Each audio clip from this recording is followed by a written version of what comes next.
Welcome to Hajas classes. മെം സീരീസിൻ്റെ പുതിയൊരു അധ്യായത്തിലേക്ക് ഏവർക്കും സ്വാഗതം. ഇനി നമ്മൾ പഠിക്കാൻ പോകുന്നത് ജ്ഞാനപീഠം നേടിയ മലയാളികൾ എന്നുള്ള ഭാഗമാണ്.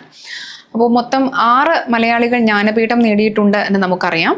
ആദ്യമായി നേടിയത് ജി ശങ്കരക്കുറുപ്പും ഏറ്റവും ലേറ്റസ്റ്റ് ആയിട്ട് കിട്ടിയത് അക്കിത്തം അച്യുതൻ നമ്പൂതിരിക്കുമാണ്. അപ്പോൾ നമുക്കതിൽ ഓരോരുത്തരെയായിട്ട് നമുക്ക് വിശദമായിട്ട് പഠിച്ചു പോകാം. ഏതൊക്കെ വർഷങ്ങളിൽ അവർ ജ്ഞാനപീഠം നേടി എന്നത് മാത്രമല്ല, ഈ ജ്ഞാനപീഠം നേടിയിട്ടുള്ള സാഹിത്യകാരന്മാരെ കുറിച്ചുള്ള ഏറ്റവും പ്രധാനപ്പെട്ട വിവരങ്ങളും കൂടി പറഞ്ഞുകൊണ്ട് നമുക്ക് ആ ഭാഗം പഠിച്ചെടുക്കാൻ ശ്രമിക്കാം. നമ്മൾ വളരെ സമഗ്രമായ രീതിയിലാണ് ഇതിൻ്റെ നോട്ടെല്ലാം നമ്മൾ പ്രിപ്പയർ ചെയ്തിട്ടുള്ളത്. നമുക്ക് വളരെ എഫിഷ്യൻ്റ് ആയിട്ടുള്ള റിസർച്ച് ടീമും മറ്റും ഉണ്ട്. നമ്മൾ അവരുടെ എല്ലാ സഹായത്തോടു കൂടി, പിന്നെ എൻ്റെ അറിവ് ഉപയോഗിച്ചുകൊണ്ട്, എൻ്റെ അറിവിൻ്റെ പരമാവധി ഉപയോഗിച്ചുകൊണ്ട്, പിന്നെ കൂടുതൽ കാര്യങ്ങൾ നിങ്ങൾക്ക് വേണ്ടി റെഫർ ചെയ്തുകൊണ്ട് നമ്മൾ തയ്യാറാക്കിയ നോട്ടാണ് നമുക്കിവിടെ നിങ്ങൾക്ക് അവൈലബിൾ ആയിട്ട് വരുന്നത്. അപ്പോൾ അതിനകത്ത് തന്നെ നമ്മൾ കൂട്ടിച്ചേർക്കലുകളും പുതിയ പുതിയ കാര്യങ്ങളും ഒക്കെ നമ്മൾ വരുത്തിയിട്ടുണ്ട്. അപ്പോൾ തീർച്ചയായിട്ടും നിങ്ങൾ ഇത് പഠിക്കുകയാണ് എന്നുണ്ടെങ്കിൽ, ഈ ഒരു ക്ലാസ് കണ്ടുകൊണ്ട് വ്യക്തമായി നിങ്ങൾ ഈ ഒരു ഭാഗം പഠിച്ചെടുക്കുകയാണെന്നുണ്ടെങ്കിൽ ഇതിൻ്റെ പുറത്തു നിന്നൊന്നും ചോദിക്കാൻ ഇനി സാധ്യതയില്ല. ഒരു 99% സാധ്യതയില്ല. ബാക്കി 1% എന്താണെന്ന് ചോദിച്ചാൽ അത് ചോദ്യകർത്താവിൻ്റെ എന്താണ് മനോനില എങ്ങനെയാണെന്നുള്ളതനുസരിച്ചിരിക്കും. അദ്ദേഹം വായന കൂടുതലുള്ള വ്യക്തിയാണെങ്കിൽ ചിലപ്പോൾ നമ്മൾ ഇതുവരെ കണ്ടിട്ടില്ലാത്ത ഏതെങ്കിലും ഫാക്റ്റ് ആയിരിക്കാം ചോദിക്കാൻ സാധ്യതയുള്ളത്. പക്ഷേ അങ്ങനെയൊന്നും വരില്ല എന്ന് ഞാൻ നിങ്ങൾക്ക് ഉറപ്പ് തരികയാണ്. നമ്മൾ എല്ലാ പോയിന്റ്സും, ഇതുമായിട്ട് ബന്ധപ്പെട്ട് വരാൻ സാധ്യതയുള്ള എല്ലാ പോയിന്റ്സും ഉൾപ്പെടുത്തിക്കൊണ്ട് തന്നെയാണ് നോട്ട് പ്രിപ്പയർ ചെയ്തിരിക്കുന്നത്. അപ്പോൾ ഈ ഒരു ക്ലാസ് എന്ന് പറയുന്നത് നിങ്ങൾക്ക് കാണുന്ന ഒരു സെക്കൻഡ് പോലും നിങ്ങൾക്ക് വേസ്റ്റ് ആവില്ല എന്ന് ഉറപ്പ് തന്നുകൊണ്ട് നമ്മൾ ക്ലാസ്സിലേക്ക് പോവുകയാണ്. അപ്പോൾ പോകാം. അപ്പോൾ ആദ്യത്തെ ആൾ ആരാണെന്ന് നോക്കാം. ആദ്യത്തെ ആളാണ് ജി ശങ്കരക്കുറുപ്പ്. ജ്ഞാനപീഠം നേടിയ ആദ്യത്തെ മലയാളി ആരാണ്? ജി ശങ്കരക്കുറുപ്പാണ്. അദ്ദേഹം ഏതൊക്കെ നിലകളിലാണ് പ്രശസ്തനായിട്ടുള്ളത്?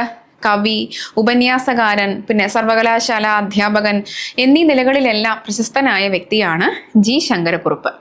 അദ്ദേഹം ഒരു കവിയിൽ നിന്ന് പ്രചോദനം ഉൾക്കൊണ്ടിരുന്നു. അപ്പോൾ നമ്മളൊക്കെ ഏതെങ്കിലും ഒരു പുതിയ പ്രവർത്തനത്തിൽ ഏർപ്പെടുമ്പോൾ, അല്ലെങ്കിൽ ഒരു പുതിയ മേഖലയിലേക്ക് തിരിയുമ്പോൾ നമുക്കൊക്കെ മാതൃക എന്ന് പറയാൻ ഒരാളുണ്ടായിരിക്കും, അല്ലേ? ഇന്നയാളെ പോലെ ആകണം, റോൾ മോഡൽ എന്ന് പറയുന്നത്. അപ്പോൾ ജി ശങ്കരക്കുറുപ്പിൻ്റെ എഴുത്തിലെ റോൾ മോഡൽ ആരായിരുന്നു എന്ന് ചോദിച്ചാൽ അത് ടാഗോറാണ് കേട്ടോ. അദ്ദേഹം ടാഗോറിൽ നിന്നാണ് പ്രചോദനം ഉൾക്കൊണ്ടിരുന്നത്. കാൽപ്പനികതയുടെയും മിസ്റ്റിസത്തിൻ്റെയും പിന്നെ ഇമേജസിൻ്റെയും ഒക്കെ വക്താവായിട്ട് വിശേഷിപ്പിക്കപ്പെടുന്നയാളാണ് ജി ശങ്കരക്കുറുപ്പ്.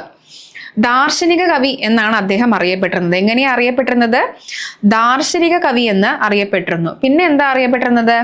മിസ്റ്റിക് കവി എന്നും അറിയപ്പെട്ടിരുന്നു കേട്ടോ. മിസ്റ്റിക് കവി എന്നും ദാർശനിക കവിയും എന്നൊക്കെ അദ്ദേഹം അറിയപ്പെട്ടിരുന്നു. അദ്ദേഹം അധികവും പ്രതീകാത്മക കവിതകളാണ് എഴുതിയിരുന്നത്. എങ്ങനെയുള്ള കവിതകളാണ്? പ്രതീകാത്മക കവിതകളാണ് അദ്ദേഹം എഴുതിയിരുന്നത്. അപ്പോൾ ടാഗോറിൽ നിന്ന് അദ്ദേഹം പ്രചോദനം ഉൾക്കൊണ്ടിരുന്നു. കാൽപ്പനികതയുടെയും മിസ്റ്റിസിസത്തിൻ്റെയും പിന്നെ ഇമേജസിൻ്റെയും വക്താവായിട്ട് വിശേഷിപ്പിക്കപ്പെടുന്ന വ്യക്തിയാണ് ജി ശങ്കരക്കുറുപ്പ്. അദ്ദേഹത്തിനെ വിളിക്കുന്നത് ദാർശനിക കവി അല്ലെങ്കിൽ മിസ്റ്റിക് കവി എന്നൊക്കെയാണ്. പ്രതീകാത്മക കവിതകളാണ് അദ്ദേഹം അധികവും എഴുതിയിരുന്നത് എന്നുള്ള കാര്യം കൂടി ഓർക്കുക. നോക്കൂ, അദ്ദേഹം ചില പദവികൾ വഹിച്ചിട്ടുണ്ട്. ഏതൊക്കെയാണ് ആ പദവികളെന്ന് നോക്കൂ. കേരള സാഹിത്യ അക്കാദമി പ്രസിഡന്റിന്റെ സ്ഥാനം വഹിച്ചിട്ടുണ്ട്. പിന്നെ കേന്ദ്ര സാഹിത്യ അക്കാദമി അംഗമായിരുന്നു. പിന്നെ രാജ്യസഭാ അംഗത്വവും അദ്ദേഹം നേടിയിരുന്നു. രാജ്യസഭാ അംഗം എന്നുള്ള സ്ഥാനവും അദ്ദേഹം വഹിച്ചിട്ടുണ്ട്. അദ്ദേഹത്തിന് 1961 കേരള സാഹിത്യ അക്കാദമി പുരസ്കാരം ലഭിച്ചു. എന്നാണ് 1961 അദ്ദേഹത്തിന് കേരള സാഹിത്യ അക്കാദമി പുരസ്കാരം ലഭിക്കുന്നത്. അപ്പോൾ അത് ഏത് കൃതിക്കാണ് എന്നുകൂടി നിങ്ങൾ അറിഞ്ഞിരിക്കുക. വിശ്വദർശനം എന്ന് പറയുന്ന കൃതിക്കാണ് 1961 അദ്ദേഹത്തിന് കേരള സാഹിത്യ അക്കാദമി പുരസ്കാരം ലഭിക്കുന്നത്. ഏതാണ്? വിശ്വദർശനം എന്ന് പറയുന്ന കൃതിക്കാണ്. ഇനി 1963 അദ്ദേഹത്തിന് കേന്ദ്ര സാഹിത്യ അക്കാദമി അവാർഡും ലഭിച്ചിട്ടുണ്ട്. അത് ഏത് കൃതിക്കാണെന്ന് ചോദിച്ചാൽ അതും ഏത് തന്നെ? നമ്മുടെ വിശ്വദർശനം തന്നെ കേട്ടോ. അപ്പോൾ 1961 കേരള സാഹിത്യ അക്കാദമി പുരസ്കാരവും 1963 കേന്ദ്ര സാഹിത്യ അക്കാദമി പുരസ്കാരവും ലഭിച്ച കൃതിയാണ് ഏത്? വിശ്വദർശനം. ഓക്കെ, അല്ലെങ്കിൽ ചോദ്യം ഇങ്ങനെയായിരിക്കാം, ജി ശങ്കരക്കുറുപ്പിന്റെ ഒരു കൃതിക്ക് തന്നെ കേരള സാഹിത്യ അക്കാദമി പുരസ്കാരവും കേന്ദ്ര സാഹിത്യ അക്കാദമി പുരസ്കാരവും ലഭിച്ചിട്ടുണ്ട്, കൃതി ഏത് എന്ന് ചോദിക്കാം. അല്ലെങ്കിൽ ഫാക്റ്റ് ആയിട്ട് സ്റ്റേറ്റ്മെന്റ്സ് ആയിട്ട് തരുന്നതിന്റെ കൂട്ടത്തിൽ ഇങ്ങനെ ചോദിക്കാം, വിശ്വദർശനം 1961 കേരള സാഹിത്യ അക്കാദമി പുരസ്കാരം ലഭിച്ചു, 63 കേന്ദ്ര സാഹിത്യ അക്കാദമി പുരസ്കാരം ലഭിച്ചു, എന്നിട്ട് തന്നെ എ തെറ്റ് ബി ശരി, അല്ലെങ്കിൽ എയും ബിയും ശരി എയും ബിയും തെറ്റെന്നൊക്കെ കോമ്പിനേഷൻസ് വരാം. അപ്പോൾ അറിഞ്ഞിരിക്കുക, ഈ 2 പുരസ്കാരങ്ങൾക്കും അർഹമായ കൃതിയാണ് വിശ്വദർശനം എന്ന് പറയുന്നത്. 61 കേരള സാഹിത്യ അക്കാദമി പുരസ്കാരവും 63 കേന്ദ്ര സാഹിത്യ അക്കാദമി പുരസ്കാരവും. ഇനി 1965 എന്ത് ലഭിച്ചു? ജ്ഞാനപീഠം ലഭിച്ചു. 1965 അദ്ദേഹത്തിന് ജ്ഞാനപീഠം ലഭിക്കുന്നത്. ഏത് കൃതിക്കായിരുന്നു? ഓടക്കുഴൽ എന്ന് പറയുന്ന കൃതിക്കാണ് അദ്ദേഹത്തിന് അവാർഡ് ലഭിച്ചത് കേട്ടോ. ഏതിനായിരുന്നു? ഓടക്കുഴൽ എന്ന് പറയുന്ന കൃതിക്കാണ് അവാർഡ് ലഭിച്ചത്. അപ്പോൾ ഇത് ഇത്രയും ഈ 3 പോയിന്റുകളും വളരെ വളരെ ഇമ്പോർട്ടൻ്റ് ആണ്. ജി ശങ്കരക്കുറുപ്പിന് കേരള സാഹിത്യ അക്കാദമി പുരസ്കാരം ലഭിച്ച വർഷമാണ് 1961, കൃതി വിശ്വദർശനം. ഇതേ കൃതിക്ക് തന്നെ 1963 കേന്ദ്ര സാഹിത്യ അക്കാദമി പുരസ്കാരവും ലഭിച്ചിരുന്നു. 1965 അദ്ദേഹത്തിന് ജ്ഞാനപീഠം ലഭിക്കുന്നത്. അത് ഓടക്കുഴൽ എന്ന് പറയുന്ന കൃതിക്കാണ്. അവിടെ മറ്റൊരു പോയിന്റ് വരുന്നത്, ചരിത്രത്തിൽ ആദ്യമായി ഒരു മലയാളി ജ്ഞാനപീഠം നേടിയ വർഷം ഏതാണ്? 1965, കൃതി ഓടക്കുഴൽ. ശരി, അടുത്തതിലേക്ക് പോകാം. ജി ശങ്കരക്കുറുപ്പിനെ പ്രശസ്തനാക്കിയിട്ടുള്ള കുറച്ച് കൃതികൾ ഏതൊക്കെയാന്ന് നോക്കൂ. ചന്ദനക്കട്ടിൽ, പിന്നെ കൽവിളക്ക്, ഇണപ്രാവുകൾ, ഭഗ്നഭവനം, ശ്വസിക്കുന്ന പട്ടട, പെരുന്തച്ചൻ തുടങ്ങിയ ആഖ്യാന കവിതകളാണ് അദ്ദേഹത്തെ ഏറ്റവും പ്രശസ്തനാക്കിയിട്ടുള്ളത്. ഏതൊക്കെയാണ്? ചന്ദനക്കട്ടിൽ മുമ്പ് സ്കൂൾ ക്ലാസ്സുകളിൽ പഠിക്കാനുണ്ടായിരുന്നു. വെൺപര നാട്ടിലെ തമ്പുരാന്റെ തമ്പുരാട്ടിക്കൊരു കട്ടിൽ വേണം, കട്ടിൽ പണിയുവാൻ ആ കിഴക്കൻ കാട്ടിലെ ചന്ദനം തന്നെ വേണം എന്നൊക്കെ പറഞ്ഞിട്ട് നമ്മൾ ഒരു കവിത പഠിക്കുന്നുണ്ടായിരുന്നു കുഞ്ഞു ക്ലാസ്സുകളിലൊക്കെ. അപ്പോൾ SCERTക്ക് അകത്ത് ജി ശങ്കരക്കുറുപ്പിൻ്റെതായിട്ട് ഇപ്പോഴും പഠിക്കാൻ പാഠഭാഗങ്ങളുണ്ട്. അതിൽ ഒന്നാണ് പെരുന്തച്ചൻ കേട്ടോ. നിങ്ങൾ പ്രത്യേകം ശ്രദ്ധിക്കണേ. പെരുന്തച്ചൻ SCERTയിൽ പഠിക്കാൻ വെച്ചിട്ടുള്ളത് കൊണ്ട് തന്നെ അത് ചോദ്യമായിട്ട് വരാം. പെരുന്തച്ചൻ എന്ന കവിത എഴുതിയത് ആരാണ്? ജി ശങ്കരക്കുറുപ്പാണിത്. 8ാം ക്ലാസ്സിലാണ് ഈ തന്നിരിക്കുന്നത്. SCERT 8ാം ക്ലാസ്സിന്റെ ടെക്സ്റ്റിൽ പഠിക്കാനുള്ള ഒരു കവിതയാണ് പെരുന്തച്ചൻ എന്ന് പറയുന്നത്. അപ്പോൾ അത് പെരുന്തച്ചൻ എന്ന് പറയുന്നത് നമ്മൾ കേട്ട് പരിചയിച്ചിട്ടുള്ള പറയിപ്പറ്റ പന്തിരുകുലത്തിലെ പെരുന്തച്ചന്റെ കഥയ്ക്ക് ഒരു പുതിയ ആഖ്യാനം ശ്രമിക്കുകയാണ് അതിനകത്ത് ജി ശങ്കരക്കുറുപ്പ് ചെയ്തിരിക്കുന്നത് കേട്ടോ. അപ്പോൾ SCERT ടെക്സ്റ്റിനകത്തുള്ളത് കൊണ്ട് തന്നെ ഇതിനകത്ത് പെരുന്തച്ചൻ എന്നുള്ളത് നിങ്ങൾ പ്രത്യേകം ഓർത്തിരിക്കുക കേട്ടോ. ആ ഭാഗം അല്ലെങ്കിൽ ആ ഒരു കവിത നിങ്ങളൊന്ന് ശ്രദ്ധിച്ച് വെച്ചിരിക്കുക. ഇത് ഉറപ്പായിട്ടും ചോദിക്കാൻ സാധ്യതയുള്ള, ജി ശങ്കരക്കുറുപ്പിനെ കുറിച്ച് ചോദിക്കാൻ സാധ്യതയുള്ള ചോദ്യമാണ്. കാരണം എന്താ പറഞ്ഞു? SCERTക്ക് അകത്ത് ഇത് പഠിക്കാൻ വെച്ചിട്ടുണ്ട്. ശരി, അടുത്തതിലേക്ക് പോകാം. അതിനു മുമ്പ് നിങ്ങൾ പ്രധാനപ്പെട്ട കൃതികൾ ഒന്നുകൂടി ഒന്ന് നോക്കിക്കേ. ചന്ദനക്കട്ടിൽ, കൽവിളക്ക്, ഇണപ്രാവുകൾ, ഭഗ്നഭവനം, ശ്വസിക്കുന്ന പട്ടട, പിന്നെ പെരുന്തച്ചൻ. ഇതിൽ പെരുന്തച്ചൻ വളരെ വളരെ ഇമ്പോർട്ടൻ്റ് ആണ്. അടുത്തതിലേക്ക് പ്രശസ്തനാക്കിയ കൃതികൾ നമ്മൾ പറഞ്ഞില്ലേ. ഇനി അതിപ്രസിദ്ധനാക്കിയ കൃതികൾ. ഇപ്പോൾ പ്രശസ്തനാക്കിയ കൃതികൾ മലയാളികൾക്ക് അല്ലെങ്കിൽ വളരെ വായനാശീലമുള്ള ആൾക്കേ അറിയാവൂ എന്നുണ്ടെങ്കിൽ, പക്ഷേ ഈ അതിപ്രസിദ്ധനായ കൃതികൾ ഏതൊരു മലയാളിക്കും അല്ലെങ്കിൽ ജി ശങ്കരക്കുറുപ്പിനെ അറിയുന്ന ഏതൊരാൾക്കും അറിയുന്ന കുറച്ച് കൃതികളാണ് ഈ തന്നിരിക്കുക. ശ്രദ്ധിക്കൂ. ഒന്ന് സൂര്യകാന്തി, പിന്നെ അന്വേഷണം, എൻ്റെ വേളി. സൂര്യകാന്തി 2 തവണ ഞാനിവിടെ അബദ്ധവശാൽ വന്നിട്ടുണ്ട് കേട്ടോ, ക്ഷമിക്കണേ. അപ്പൊ എന്താണ്? സൂര്യകാന്തി, അന്വേഷണം, എൻ്റെ വേളി, ഇന്ന് ഞാൻ നാളെ നീ തുടങ്ങിയ പ്രശസ്ത ഭാവഗീതങ്ങളെല്ലാം അദ്ദേഹത്തെ അതിപ്രസിദ്ധനാക്കിയ കൃതികളാണ്. നിങ്ങൾ ഇതിൽ സൂര്യകാന്തിയുടെ വർഷം ഒന്ന് ഓർത്തിരിക്കുക. 1933 സൂര്യകാന്തി എന്ന് പറയുന്ന കൃതി അദ്ദേഹം എഴുതിയിട്ടുള്ളത്. ഓക്കെ, അദ്ദേഹത്തെ അതിപ്രസിദ്ധനാക്കിയ കൃതികൾ ഏതൊക്കെയാണ്? സൂര്യകാന്തി, അന്വേഷണം, എൻ്റെ വേളി, ഇന്ന് ഞാൻ നാളെ നീ തുടങ്ങിയ പ്രശസ്ത ഭാവഗീതങ്ങൾ. ഇതൊക്കെ എന്തൊക്കെയാണ്? ഇതെല്ലാം ഭാവഗീതങ്ങളാണ്. നേരത്തെ നമ്മൾ പഠിച്ചത് എന്തായിരുന്നു? ആഖ്യാന കവിതകളായിരുന്നു. ഇതൊക്കെ എന്താണ്? ഭാവഗീതങ്ങൾ. അപ്പോൾ സൂര്യകാന്തിയുടെ വർഷം ഏതാണ്? 1933. അതുകൂടി നിങ്ങളൊന്ന് ഓർത്തിരിക്കുക. ശരി, അടുത്തതിലേക്ക് പോവാം. അടുത്ത സ്ലൈഡിലേക്ക് പോവാം. ചെറിയൊരു സ്പെല്ലിംഗ് മിസ്റ്റേക്ക് ഉണ്ട്. ഓക്കെ, നോക്കിക്കോളൂ, കാളിദാസന്റെ മേഘസന്ദേശത്തിന് അദ്ദേഹം എന്ത് തയ്യാറാക്കിയിട്ടുണ്ട്? തർജ്ജമ എന്ന് പറഞ്ഞാൽ എന്താണ്? ട്രാൻസ്ലേഷൻ. കേട്ടോ, ട്രാൻസ്ലേഷൻ തയ്യാറാക്കിയിട്ടുണ്ട്. ഇതിനാണ് കാളിദാസന്റെ മേഘസന്ദേശത്തിന്. ഏത് പേരിലാണ് അദ്ദേഹം അത് തയ്യാറാക്കിയതെന്ന് അറിഞ്ഞിരിക്കണം കേട്ടോ. ഈ തർജ്ജമയുടെ പേര് മേഘഛായ എന്നാണ്. മേഘം ചായ ഇട്ടു എന്നല്ല, മേഘഛായ എന്നാണ് അർത്ഥം. എന്നാണ് ആ കൃതിയുടെ പേര്. കാളിദാസന്റെ മേഘസന്ദേശം എല്ലാവർക്കും അറിയുന്ന അതിപ്രസിദ്ധമായിട്ടുള്ള ഒരു കൃതിയാണ്. ആ കൃതിക്ക് നമ്മുടെ ജി ശങ്കരക്കുറുപ്പ് ഒരു തർജ്ജമ, അതായത് ട്രാൻസ്ലേഷൻ തയ്യാറാക്കിയിട്ടുണ്ട്. എന്തായിരുന്നു അതിന്റെ പേര്? മേഘഛായ. ഇപ്പൊ നിങ്ങളോട് ചോദിക്കാൻ സാധ്യതയുള്ളത് ജി ശങ്കരക്കുറുപ്പിന്റെ മേഘസന്ദേശ ആഖ്യാനം ഏതായിരുന്നു? മേഘസന്ദേശ വിവർത്തന കൃതി ഏതാണെന്ന് ചോദിച്ചാൽ അത് മേഘഛായ. ഇതിന്റെ വർഷം കൂടി നിങ്ങൾ അറിഞ്ഞിരിക്കുക, 1944. അപ്പൊ ഇങ്ങനെ വേണമെങ്കിലും ചോദിക്കാം, ജി ശങ്കരക്കുറുപ്പ് കാളിദാസന്റെ മേഘസന്ദേശത്തിന് വിവർത്തനം തയ്യാറാക്കിയ വർഷം ഏതാണ്? 1944. അല്ലെങ്കിൽ 1944 ജി ശങ്കരക്കുറുപ്പ് നിർവഹിച്ച വളരെ പ്രധാനപ്പെട്ട ഒരു വിവർത്തനമുണ്ട്. അത് ഏതാണെന്ന് ചോദിക്കാം. ഏതാണ്? മേഘഛായയാണ്. ഇനി നോക്കൂ, ജി ശങ്കരക്കുറുപ്പിന്റെ കൃതികളെ കുറിച്ചുള്ള ഏറ്റവും പ്രശസ്തമായ വിമർശനം എന്ന് പറഞ്ഞാൽ എന്താണ്? ഒരു കൃതി, ആരുടെയെങ്കിലും ഒരാളുടെ കൃതിയെ ഒരു പ്രധാനപ്പെട്ട പണ്ഡിതൻ, ഒരു ഭാഷാ പണ്ഡിതൻ അല്ലെങ്കിൽ ഒരു സാഹിത്യ നിരീക്ഷകൻ അതിനെ വായിച്ച് ആ കൃതിയെ വിലയിരുത്തി അതിന്റെ ഗുണദോഷങ്ങൾ എണ്ണിപ്പറഞ്ഞ് വേണ്ടുന്ന നിർദ്ദേശങ്ങൾ അവതരിപ്പിക്കുന്നതിനെയാണ് നാം വിമർശനം എന്ന് പറയുക. കാര്യം മനസ്സിലായല്ലോ? ക്രിറ്റിസിസം എന്നുള്ളതാണ്. അപ്പോൾ അദ്ദേഹത്തിന്റെ ജി ശങ്കരക്കുറുപ്പിന്റെ കൃതികൾ വായിച്ച് അതിനെക്കുറിച്ചുള്ള ഏറ്റവും പ്രശസ്തമായ നിരീക്ഷണങ്ങളും തെറ്റുകുറ്റങ്ങളും ഒക്കെ അവതരിപ്പിച്ചിട്ടുള്ള ആളാണ് ആര്? സുകുമാർ അഴീക്കോട്. അപ്പൊ സുകുമാർ അഴീക്കോട് എഴുതിയ ഈ പുസ്തകത്തിന്റെ പേരെന്താണ്? ജി ശങ്കരക്കുറുപ്പ് വിമർശിക്കപ്പെടുന്നു. ഏതാണ്? ജി ശങ്കരക്കുറുപ്പ് വിമർശിക്കപ്പെടുന്നു. ജി ശങ്കരക്കുറുപ്പിന്റെ കൃതികളെ കുറിച്ചുള്ള ഏറ്റവും പ്രശസ്തമായ വിമർശനം രചിച്ചിട്ടുള്ളത് സുകുമാർ അഴീക്കോടാണ്. ഏതായിരുന്നു കൃതിയുടെ പേര്?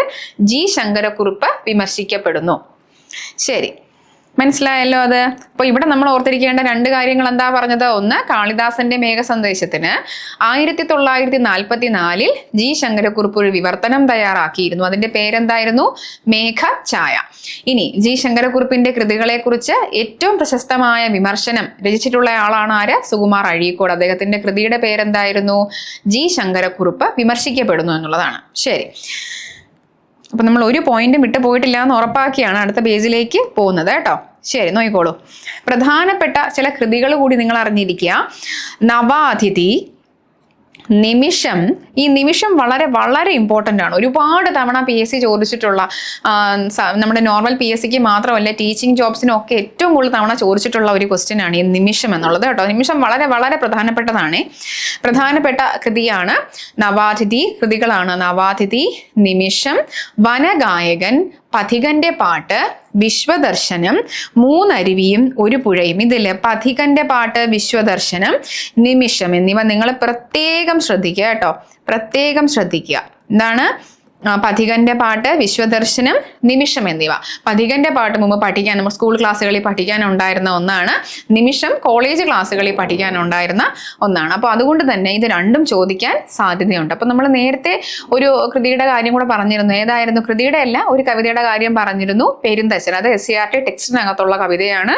അതുകൊണ്ട് വളരെ വളരെ ഇമ്പോർട്ടൻ്റ് ആണ്. ജി ശങ്കരക്കുറുപ്പിന്റെ ഒരു കൃതി ചോദിക്കുകയാണെങ്കിൽ ചോദിക്കാൻ ഏറ്റവും സാധ്യതയുള്ളത് ഈ പെരുന്തച്ചനായിരിക്കും എന്ന് ഓർക്കുക. ഇനി അടുത്ത നോക്കൂ.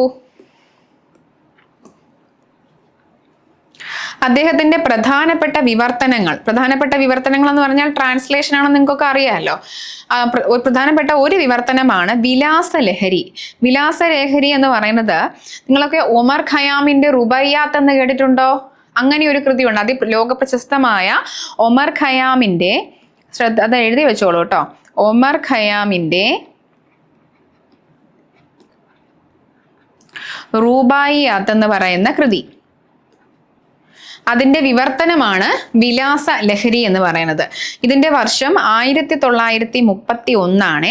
1931. പ്രധാനപ്പെട്ട വിവർത്തനങ്ങളിൽ ഒന്നാണ് വിലാസ ലഹരി. അത് ഒമർ ഖയാമിന്റെ റുബയ്യാത്ത് എന്ന് പറയുന്ന കൃതിയുടെ വിവർത്തനമാണ്. വർഷം ഏതായിരുന്നു? 1931.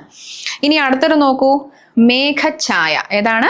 മേഘഛായ. നമ്മൾ കുറച്ച് മുമ്പ് പറഞ്ഞതുപോലെ ഏതാണിത്? കാളിദാസന്റെ മേഘസന്ദേശ വിവർത്തനമാണ്. എന്താണ്? കാളിദാസന്റെ മേഘസന്ദേശത്തിന്റെ വിവർത്തനമാണ്. വർഷം ഏതാണെന്ന് നമ്മൾ പറഞ്ഞു? 1944.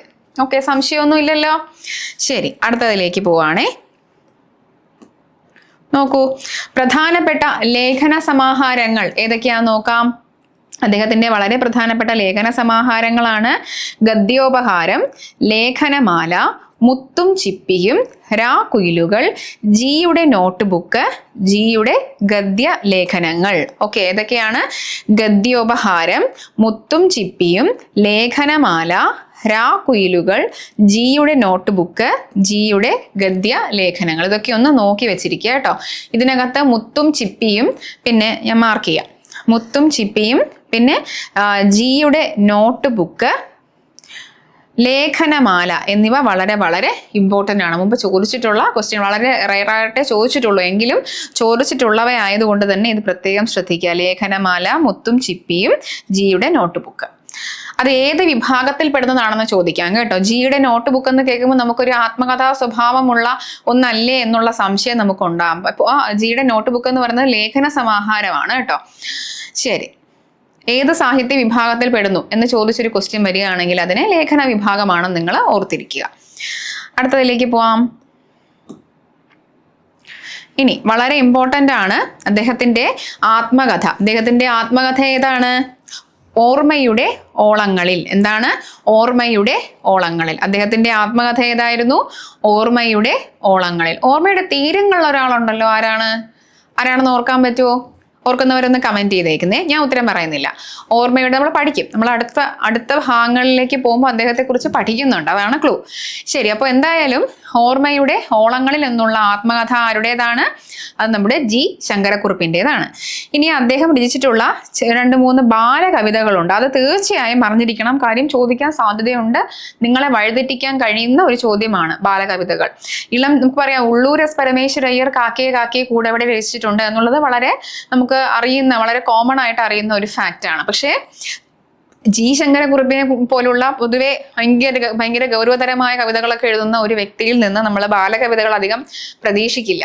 അപ്പോൾ ഇങ്ങനെയുള്ള കവിതകൾ കാണുമ്പോൾ നമ്മൾ മറ്റാരുടെയെങ്കിലും പേര് എഴുതി വെക്കാം, പേര് കറക്കി കുത്താൻ സാധ്യതയുണ്ട്. അപ്പോൾ അതുകൊണ്ട് തന്നെ അദ്ദേഹത്തിന്റെ ബാലകവിതകൾ ഓർത്തിരിക്കുക. ഏതൊക്കെയാണ്? ഇളം ചുണ്ടുകൾ, ഓലപ്പീപ്പി, കാറ്റേവ, കടലേവ. ഏതൊക്കെയാണ്? ഇളം ചുണ്ടുകൾ, ഓലപ്പീപ്പി, കാറ്റേവ, കടലേവ. ഹാജാസ് ക്ലാസ്സസിന്റെ വളരെ പ്രധാനപ്പെട്ട 2 ബാച്ചിൽ ഇപ്പോൾ അഡ്മിഷൻ നടന്നുകൊണ്ടിരിക്കുകയാണ്.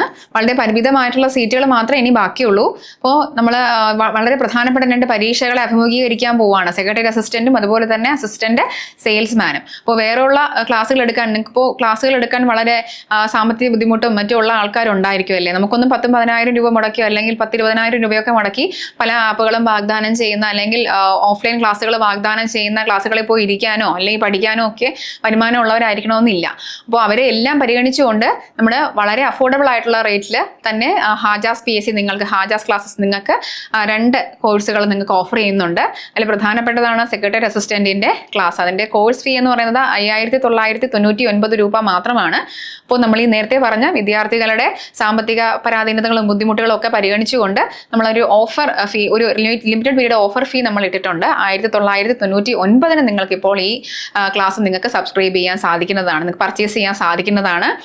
ഇതിന്റെ പ്രത്യേകത എന്ന് പറയുന്നത് ഈ ക്ലാസ്സിന് എന്താണ്, ലൈവ് ക്ലാസ്സുകൾ ഉണ്ടായിരിക്കും, പിന്നെ റെക്കോർഡഡ് സെഷൻസ് നിങ്ങൾക്ക് അതിനകത്ത് ഉണ്ടായിരിക്കും, പിന്നെ മെന്റർ സപ്പോർട്ട് എപ്പോൾ 24 hours നിങ്ങൾക്ക് മെന്റർ സപ്പോർട്ട് ഉണ്ടായിരിക്കും. പിന്നെ ഈ കോഴ്സിന് പ്രത്യേകിച്ച് വാലിഡിറ്റി 6 മാസമെന്നോ, നമ്മൾ ഒരുപാട് കാശ് മുടക്കി പർച്ചേസ് ചെയ്യുന്ന പല ആപ്പുകളുടെയും വാലിഡിറ്റി എന്ന് പറയുന്നത് 6 മാസം ഒക്കെയാണ്, അല്ലെങ്കിൽ 6 or 4 ഒക്കെ മാസമാണ്. ഇതങ്ങനെയൊന്നുമില്ല. നിങ്ങൾക്ക് എന്നാണോ എക്സാം തീരുന്നത്, PSC എന്ന് നിങ്ങൾ ഈ ചേരുന്ന കോഴ്സിന്റെ എക്സാം വിളിക്കുവോ അന്ന് വരെ, അതായത് എന്ന് ഡേറ്റ് വരുമോ ആ ഡേറ്റ്, നിങ്ങളുടെ എക്സാം കഴിയുന്നതിൻ്റെ അന്ന് വരേക്കും നിങ്ങൾക്ക് ഈ ക്ലാസ് അവൈലബിൾ ആയിരിക്കും. അപ്പോൾ നിങ്ങൾ ധൈര്യമായിട്ട് അത് പർച്ചേസ് ചെയ്യുക. അതുപോലെ തന്നെ അസിസ്റ്റന്റ് സെയിൽസ്മാന് വേണ്ടി പ്രിപ്പയർ ചെയ്യുന്ന ആൾക്കാർക്ക് വേണ്ടിയിട്ട് ഒരു പുതിയ ഓഫർ നമ്മൾ കൊണ്ടുവന്നിട്ടുണ്ട്. നമ്മുടെ കോഴ്സ് ഫീ എന്ന് പറയുന്നത് 1,999 രൂപയാണ്. അതിന് നമ്മളിപ്പോൾ ലിമിറ്റഡ് പീരീഡിലേക്ക് 999 രൂപയ്ക്ക് നമ്മൾ ആ ക്ലാസ് അവൈലബിൾ ആക്കിയിട്ടുണ്ട്. അപ്പോൾ എത്രയും പെട്ടെന്ന് തന്നെ പർച്ചേസ് ചെയ്യുക. പർച്ചേസ് ചെയ്യാൻ താല്പര്യപ്പെടുന്നവർ താഴെ കാണുന്ന നമ്പറിലേക്ക്, ഈ കാണുന്ന നമ്പറിലേക്ക് വിളിക്കുക. നിങ്ങൾ പഠിച്ചു തുടങ്ങുക. വിജയം നിങ്ങൾക്കൊപ്പമുണ്ട്. തീർച്ചയായിട്ടും ഹാജാസ് ക്ലാസ്സസ് അതിനുള്ള ഒരു മാർഗം തുറന്നു തരുമെന്ന് തന്നെ വിശ്വസിക്കാം. ഓക്കെ, ശരി. അപ്പോൾ നമുക്ക് അടുത്ത ഭാഗത്തേക്ക് പോകാം. നോക്കൂ, ഓടക്കുഴൽ പുരസ്കാരം ഇത് ജി ശങ്കരക്കുറുപ്പ് തന്നെ ഏർപ്പെടുത്തിയ ഒരു പുരസ്കാരമാണ്. നമ്മൾ കുറച്ച് മുമ്പ് പറഞ്ഞായിരുന്നല്ലോ, ജ്ഞാനപീഠം കിട്ടിയ കൃതിയാണ് ഏത്, ഓടക്കുഴൽ എന്ന്. അപ്പോൾ ഈ ഓടക്കുഴൽ പുരസ്കാരം കിട്ടിയപ്പോൾ ആ കിട്ടിയ സമ്മാന തുകയുടെ പുരസ്കാര തുകയുടെ ഒരു ഭാഗം ഉപയോഗിച്ചുകൊണ്ട് രൂപവൽക്കരിച്ച ഒരു പുരസ്കാരമാണ് ഓടക്കുഴൽ പുരസ്കാരം എന്ന് പറയുന്നത്. ഇത് ആരാണ് ഈ അവാർഡ് കൊടുക്കുന്നത് എന്ന് ചോദിച്ചാൽ, അപ്പോൾ നിങ്ങൾ ആ ഫാക്റ്റുകളൊന്ന് ഓർത്തിരിക്കുക കേട്ടോ. അയ്യോ, എൻ്റെ സ്ലൈഡ് കാണുന്നില്ലേ? നോക്കൂ, എന്തത്?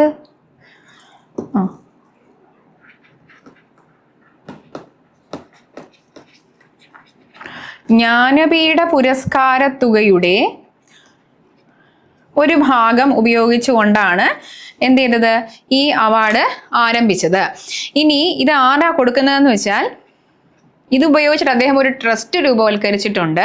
ആ ട്രസ്റ്റിന്റെ പേരാണ് ഗുരുവായൂരപ്പൻ ട്രസ്റ്റ് കേട്ടോ. ഗുരുവായൂരപ്പൻ ട്രസ്റ്റ്. ഗുരുവായൂരപ്പൻ ട്രസ്റ്റ് ആണ് ഈ ഒരു പുരസ്കാരം നൽകി വരുന്നത്. ഇത് ഏത് കൃതിക്കാണ് കിട്ടുന്നതെന്ന് വെച്ചാൽ, മലയാളത്തിലെ ഏറ്റവും നല്ല കൃതിയായിട്ട് അവാർഡ് കമ്മിറ്റി നിർണയിക്കുന്ന ഗ്രന്ഥത്തിനാണ് അവാർഡ് ലഭിക്കുക.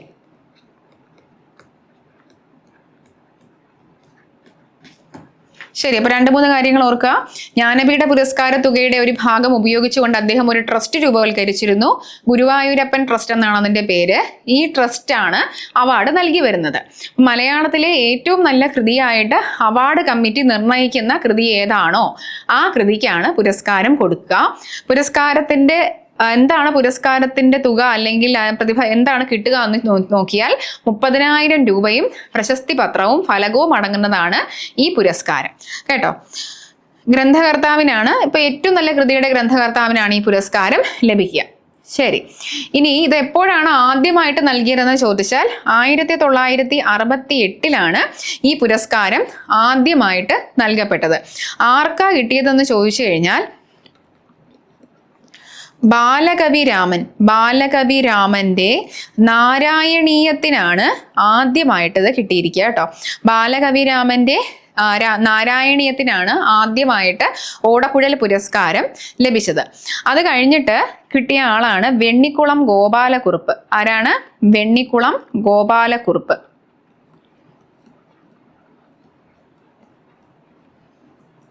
അദ്ദേഹത്തിന്റെ തുളസീദാസ രാമായണത്തിനാണ് കിട്ടിയത് കേട്ടോ. തുളസീദാസ രാമായണത്തിന്.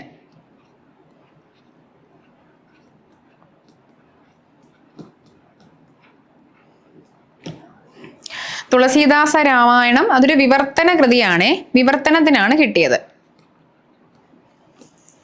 ശരി, നോക്കൂ, എന്താ ആർക്കാണ് ആദ്യം കിട്ടിയത്? ബാലകവി രാമന്റെ നാരായണീയത്തിനാണ് ആദ്യമായിട്ട് ഓടക്കുഴൽ പുരസ്കാരം ലഭിച്ചത് 1968. തൊട്ടടുത്ത വർഷം ആർക്ക് ലഭിച്ചു? വെണ്ണിക്കുളം ഗോപാലക്കുറുപ്പിന് ലഭിച്ചു. ഏത് വർഷമായിരുന്നു? 1969 വെണ്ണിക്കുളം ഗോപാലക്കുറുപ്പിന് ലഭിച്ചു.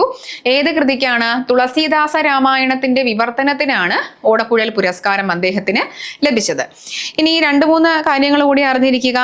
ഇത് നമ്മൾ ഏതൊരു അവാർഡ് പഠിക്കുമ്പോഴും അതിന്റെ 2-3 വർഷം മുമ്പേ ഉള്ള, അതായത് ഏറ്റവും ലേറ്റസ്റ്റ് ആയിട്ട് കിട്ടിയ 2-3 പേരെയെങ്കിലും നമ്മൾ അറിഞ്ഞിരിക്കണം. അപ്പോൾ 2021 ഈ പുരസ്കാരം ലഭിച്ചത് ആർക്കാണ്? സാറാ ജോസഫിനാണ് കേട്ടോ. സാറാ ജോസഫിന്. 2022 കിട്ടിയ ആളെ അറിഞ്ഞിരിക്കുക. അംബികാസുധൻ മങ്ങാടിനാണ് കിട്ടിയത്. അംബികാസുധൻ മങ്ങാട്.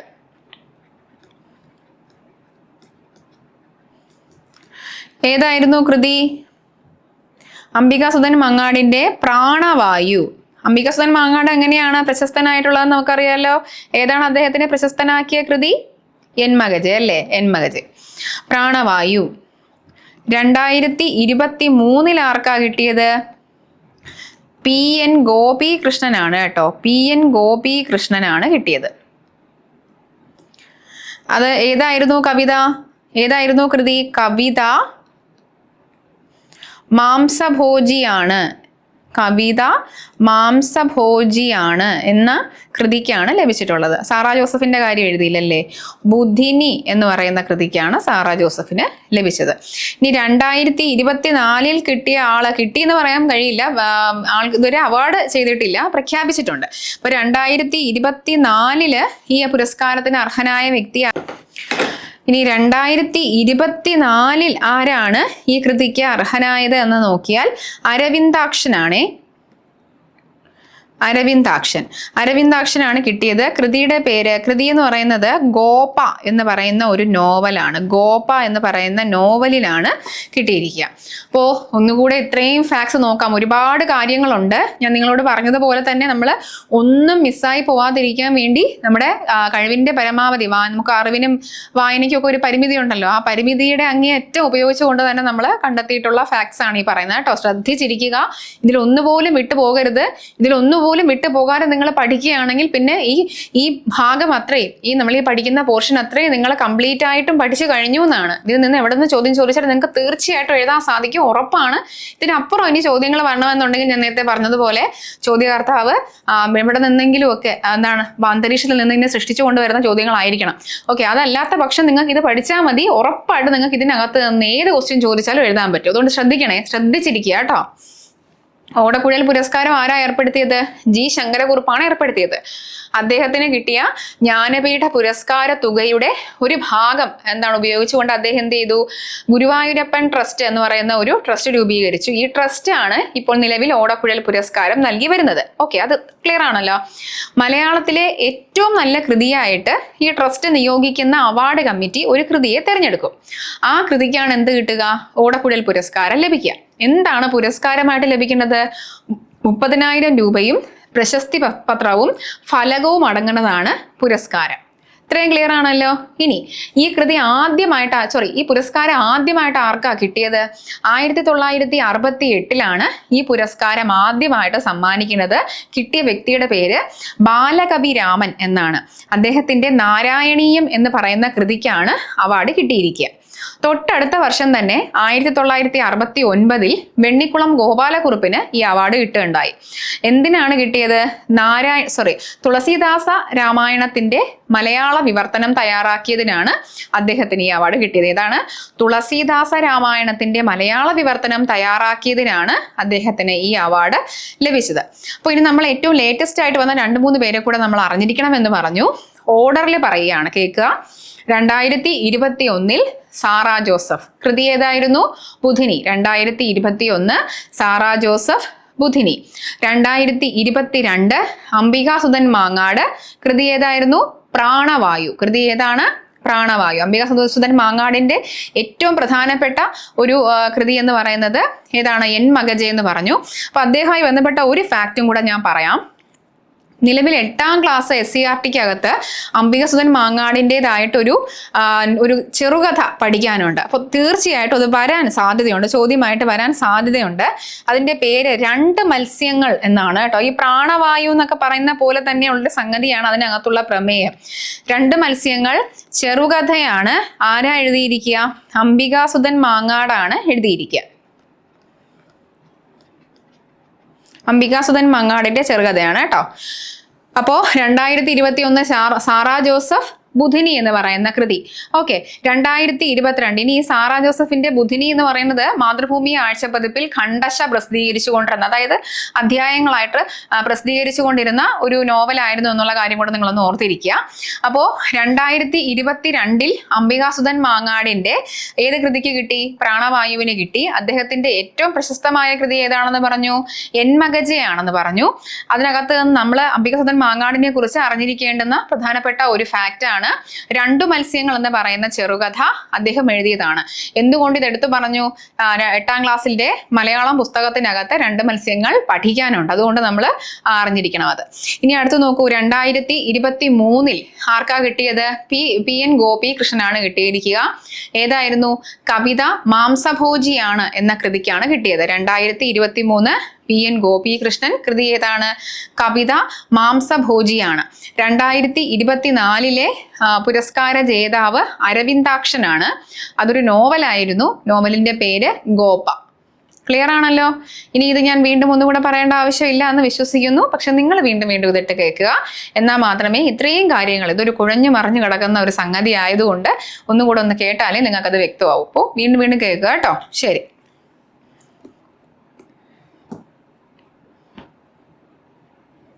നമ്മളിപ്പോൾ പറഞ്ഞ പോയിന്റ്സ് തന്നെയാണ് ഞാനിവിടെ ആഡ് ചെയ്തിരിക്കുക. ഒന്ന് ശ്രദ്ധിച്ചു നോക്കിക്കോളൂ. ബാലകവി രാമന്റെ ഏതിനാണ്, നാരായണീയത്തിനാണ് ആദ്യമായിട്ട് അവാർഡ് കിട്ടിയെന്ന് പറഞ്ഞു. വർഷം ഏതാണെന്ന് പറഞ്ഞു, 1968 എന്ന് പറഞ്ഞു. 1961 വെണ്ണിക്കുളം ഗോപാലകുറുപ്പിന് ലഭിച്ചു. കൃതി ഏതാണ്? തുളസീദാസ രാമായണത്തിന്റെ വിവർത്തനത്തിനാണ് ലഭിച്ചത്. 2021 സാറാ ജോസഫ്, കൃതി ഏതാണ്? ബുദ്ധിനി, നമ്മൾ നേരത്തെ പറഞ്ഞു. 2022 പുരസ്കാരം നേടിയത് അംബികാസുധൻ മാങ്ങാടാണ്. കൃതി ഏതാണെന്ന് പറഞ്ഞു? പ്രാണവായു. അദ്ദേഹത്തിന്റെ ചെറുകഥ 2 മത്സ്യങ്ങൾ. 2023 PN ഗോപികൃഷ്ണന് കിട്ടിയെന്ന് പറഞ്ഞു. കൃതിയുടെ പേരേതാണ്? കവിത മാംസഭോജിയാണ്. ഏതാണ് കവിത? മാംസഭോജിയാണ്. 2024 ആർക്ക് കിട്ടി? പുരസ്കാരത്തിന് അർഹനായത് അരവിന്ദാക്ഷനാണ്. കൃതി ഗോപ. ഗോപ എന്ന് പറയുന്നത് ഒരു നോവലാണ്. ഓക്കെ, നോവലാണ്. ഇനി എന്നാണ് ഈ പുരസ്കാരം നൽകുന്നത് എന്നുകൂടി അറിഞ്ഞിരിക്കുക. ജിയുടെ ചരമദിനമായ ഫെബ്രുവരി 2 സാധാരണയായിട്ട് ഈ പുരസ്കാരം നൽകി വരുന്നത്. ഓക്കെ, ശരി.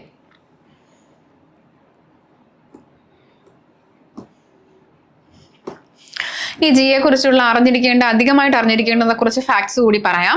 1968 മുതൽ 1972 വരെ അദ്ദേഹം എന്തായിരുന്നു? രാജ്യസഭാ അംഗമായിരുന്നു കേട്ടോ. 1968 മുതൽ 72 വരെ അദ്ദേഹം രാജ്യസഭാ അംഗമായിരുന്നു. എന്തിനാണ് അദ്ദേഹത്തെ പ്രസിഡന്റ് രാജ്യസഭാ അംഗമായിട്ട് നാമനിർദ്ദേശം ചെയ്തത് എന്ന് ചോദിച്ചാൽ, സാഹിത്യത്തിനുള്ള സമഗ്ര സംഭാവനയ്ക്കായിട്ടാണ് അദ്ദേഹം ഇങ്ങനെ നാമനിർദ്ദേശം ചെയ്തത്. അപ്പോൾ ഇതുപോലെ ഇത്തരത്തിൽ ഈ ജി ശങ്കരക്കുറുപ്പിന് മുമ്പ് ഇത്തരത്തിൽ നാമനിർദ്ദേശം ചെയ്യപ്പെട്ട ഒരു വ്യക്തിയും കൂടി ഉണ്ട് കേട്ടോ. 1959 സർദാർ KM പണിക്കരെ ഇതുപോലെ പ്രസിഡന്റ് നാമനിർദ്ദേശം ചെയ്തിരുന്നു. അതൊന്ന് അറിഞ്ഞിരിക്കുക കേട്ടോ. ജി ശങ്കരക്കുറുപ്പിന് മുമ്പ് പ്രസിഡന്റ് നാമനിർദ്ദേശം ചെയ്ത് രാജ്യസഭാ അംഗത്വം നേടിയ വ്യക്തിയാണ് സർദാർ KM പണിക്കർ. അത് എന്നായിരുന്നു എന്ന് ചോദിച്ചാൽ 1959 ഓക്കെ, ഒന്നുകൂടെ ശ്രദ്ധിക്കൂ. 1968 മുതൽ 72 വരെ ജി ശങ്കരക്കുറുപ്പ് രാജ്യസഭാ അംഗമായിരുന്നു. സാഹിത്യത്തിനുള്ള സമഗ്ര സംഭാവനയ്ക്കായിട്ടാണ് പ്രസിഡന്റ് അദ്ദേഹത്തെ നാമനിർദ്ദേശം ചെയ്തത്. ഇതുപോലെ ഇതിനു മുൻപ് പ്രസിഡന്റാ നാമനിർദ്ദേശം ചെയ്യപ്പെട്ട വ്യക്തി സർദാർ KM പണിക്കരായിരുന്നു. വർഷം 1959. ഇതിലെ എല്ലാ പോയിന്റ്സും ഇമ്പോർട്ടന്റ് ആണ്, ഒന്നും വിട്ടുപോകരുത്. ഇനി ഇതുപോലെ ഇപ്പോ രാജ്യസഭയിൽ അംഗത്വമുള്ള 2-3 വ്യക്തികൾ കൂടിയുണ്ട്. അതിൽ നമ്മൾ ഏറ്റവും പ്രധാനപ്പെട്ട ഒരാളെ നമ്മൾ അറിഞ്ഞിരിക്കണം. ആരാണെന്ന് ചോദിച്ചാൽ നമ്മുടെ PT ഉഷയാണ് കേട്ടോ. PT ഉഷ നോമിനേറ്റഡ് മെമ്പറാണ്. 2022 മുതൽ 2028 വരെയാണ് കാലാവധി കേട്ടോ. അപ്പോൾ നമ്മളിപ്പോൾ ഈ കാര്യം പറഞ്ഞപ്പോൾ അതിൻ്റെ കൂടെ പറഞ്ഞു എന്നേ ഉള്ളൂ. നിലവിൽ ഇങ്ങനെ നോമിനേറ്റ് ചെയ്യപ്പെട്ട രാജ്യസഭയിൽ അംഗത്വമുള്ള നോമിനേറ്റഡ് പേഴ്സൺ ആണ്, മലയാളി മെമ്പറാണ്. ആരാണ്? നമ്മുടെ PT ഉഷ. PT ഉഷയുടെ കാര്യം കൂടെ ഒന്ന് അറിഞ്ഞിരിക്കുക. അവരുടെ കാലാവധി എന്ന് പറയുന്നത് 2022 ആരംഭിച്ചത്, 2028 വരെയാണ്. ഓക്കെ, അതുകൂടെ ഒന്ന് അറിഞ്ഞിരിക്കുക, ഫാക്ട് കൂടെ ഒന്ന് അറിഞ്ഞിരിക്കുക. ചിലപ്പോൾ ചോദിച്ചാലോ. ഇനി അടുത്ത് നോക്കൂ. ഓക്കെ, അദ്ദേഹത്തിന് എന്നാണ് പത്മഭൂഷൺ ലഭിച്ചത്? 1968. ഓക്കെ, ഇനി അദ്ദേഹം അന്തരിച്ച വർഷം നമുക്കറിയാം. അത് എന്നാലും ഒന്നുകൂടെ ഒന്ന് അവസാനം ഈ അദ്ദേഹമായിട്ട് ബന്ധപ്പെട്ട പോയിന്റ്സ് എല്ലാം പറഞ്ഞു തീരുമ്പോൾ ഒന്ന് ഓർത്തിരിക്കുക. 1978 ഫെബ്രുവരി 2 എന്നുള്ളത് നമ്മൾ പിന്നെയും ഓർക്കും. കാര്യം എന്താണ്? ഓടക്കുഴൽ പുരസ്കാരം നൽകപ്പെടുന്നത് അദ്ദേഹത്തിന്റെ ചരമദിനത്തിലാണ്, ഫെബ്രുവരി 2. മരിച്ച വർഷം കൂടി ഓർത്തിരിക്കുക, 1978. ഞാൻ 72 എന്നാണല്ലേ എഴുതിയത്, 78 കേട്ടോ. ശരി. അപ്പോൾ പത്മഭൂഷൺ ലഭിച്ച് 10 വർഷം കഴിഞ്ഞപ്പോൾ അദ്ദേഹം അന്തരിച്ചു എന്ന് നിങ്ങൾ ഓർക്കുക കേട്ടോ. അപ്പോൾ അത് കണക്ട് ചെയ്ത് പഠിക്കാൻ എളുപ്പമായിരിക്കും. എന്നാണ് പത്മഭൂഷൺ ലഭിച്ചത്? 1968. അത് കഴിഞ്ഞ് കൃത്യം 10 വർഷം കഴിഞ്ഞപ്പോൾ അദ്ദേഹം അന്തരിച്ചു. 1978 അന്തരിക്കുന്നത്, ഫെബ്രുവരി 2. അപ്പോൾ ജി ശങ്കരക്കുറുപ്പുമായിട്ട് ബന്ധപ്പെട്ട ജ്ഞാനപീഠം നേടിയ ആദ്യ മലയാളിയാണ് ജി ശങ്കരക്കുറുപ്പ്. അദ്ദേഹവുമായി ബന്ധപ്പെട്ട എല്ലാ ഫാക്റ്റുകളും നമ്മൾ പറഞ്ഞു കഴിഞ്ഞു. വളരെ സമഗ്രമായിട്ടുള്ള ഒരു നോട്ടാണ് നമ്മൾ തയ്യാറാക്കിയിരിക്കുന്നത്. ഇതിന്റെ പുറത്തു നിന്നും ഒരു ചോദ്യവും വരില്ല. നിങ്ങൾ ഇത് മാത്രം പഠിച്ചാൽ മതി. നിങ്ങൾക്ക് തീർച്ചയായിട്ടും എക്സാമിന് ജി ശങ്കരക്കുറുപ്പുമായി ബന്ധപ്പെട്ടിട്ടുള്ള എല്ലാ ഭാഗങ്ങളും നിങ്ങൾക്ക് ആൻസർ ചെയ്യാൻ സാധിക്കും എന്ന് ഞാൻ നിങ്ങൾക്ക് ഉറപ്പ് തരികയാണ്. അടുത്ത ക്ലാസ്സിൽ ജ്ഞാനപീഠം നേടിയ അടുത്ത വ്യക്തിയുമായിട്ട് ബന്ധപ്പെട്ട വിവരങ്ങളുമായിട്ട് കാണാം. അതുവരേക്കും നമസ്കാരം.